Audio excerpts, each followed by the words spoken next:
Today I want to talk a little bit about being gay. So let me set the record straight. If you didn't already know by my shirt, I'm as gay as they come. And I thought I would tell you the story of, well, the point's gay. I'm 36 years old and I have been gay for all 36 years. In fact, one of my youngest memories, I think actually New Kids on the Block, when I was like 7 years old, I remember being like, oh, he's hot. I forget which one. I think as I grew up, I have two older brothers who I love and are amazing, and they beat the crap out of me growing up. I think I just always didn't know how to, I had no gay friends, no gay family members. I just, kind of kept it in a bottle, and went to college, and I was student body president in a fraternity, and have no regrets about my experience, but I wasn't out. So I didn't really date in college. I think maybe that frustration and being closeted helped propel me to, be student body president, which was an amazing experience. But I knew right as soon as I graduated in 2005, I had to come out, and I knew moving to New York would definitely make me do that or make it easier. So December 2005, I graduated from Pitt, moved to New York, February of 2006, moved in with gay roommates, and then within a couple months, I remember coming home. I was so poor living in New York my first year.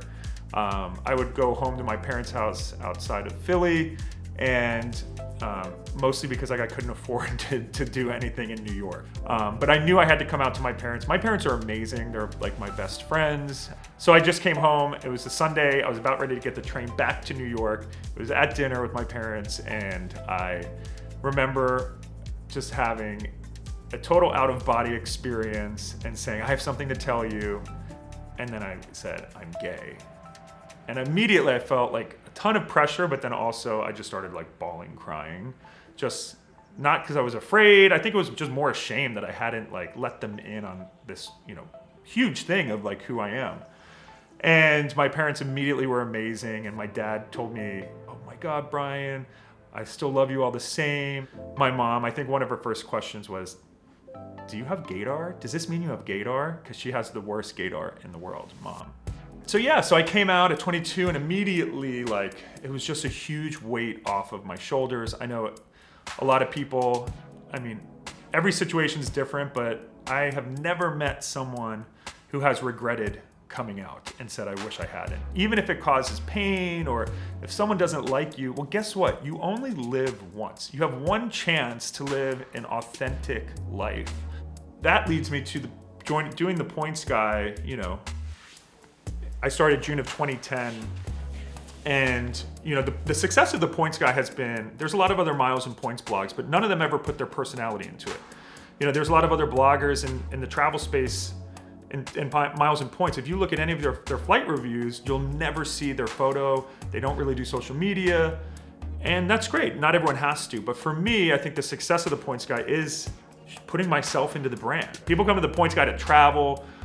I don't care what political party you are, what religion, you come, let's all unite around travel. So then I thought, would being gay unnecessarily complicate things? Do I need to put that side of my life in public? And for a little while, I didn't really address it, but I don't know. I came out on the site. People asked me directly, and I answered, and I've done a number of different posts, and I've been very open. But the more I put into the Points Guide, the more it grew. And even today, why am I doing this vlog? The company is successful. I'm a CEO now. I've been able to travel all around the world and be out and have a successful company. And that's what has made me, especially Pride Month, as we look at, yes, all the progress we've had, there's still so much work to be done. There's 70 countries in the world where being gay is technically illegal. I do a lot of charity work, especially in Africa, where there are some draconian LGBT laws. And I will be honest, I don't flaunt being gay in places where I know that it's a touchy subject or it could be potentially illegal. You have to be smart. So, Pride Month, parades, have some cocktails, wave your pride flag, wave your freak flag, have fun. But I think it's important that as gay people, we recognize that LGBT people around the world do not have it as good as we have it here in the US. Yes, in the US, could we have more laws for anti-discrimination? For sure, we've got work to do. That being said, things are really freaking bleak in a lot of parts of the world. 2 years ago, I was reading in the New York Times about Chechnya. Basically concentration camps by the government. They don't want the gay disease, and they basically were rounding up gay people, taking their phones, and it was horrible, and killing, imprisoning, torturing. And I remember reading that article saying that can't be true. I was incensed when I realized and got over my disbelief. This is happening. Like, gay people are being killed, beaten up, imprisoned all around the world. But it's really bad in certain areas. So coincidentally, a friend was, right after I read the New York Times article, said, come to a dinner in New York, 6 people, we're gonna talk with this group called Rainbow Railroad. They're based out of Toronto, but there's a lot of money in New York with gays, so come and let's see what we can do. So Rainbow Railroad has a name because it's similar to the Underground Railroad, which in the US was during slavery, when there was, good people who came together to shepherd slaves to safety in the North. So Rainbow Railroad has a similar concept where we have a network of volunteers around the world identifying people who are truly at risk of imprisonment and death, and we shepherd them to safety. Basically, Rainbow Railroad gets all these miles, and then we help them book people to safety. So travel's a huge cost of saving a life. It costs on average $10,000 to take someone from an area to safety.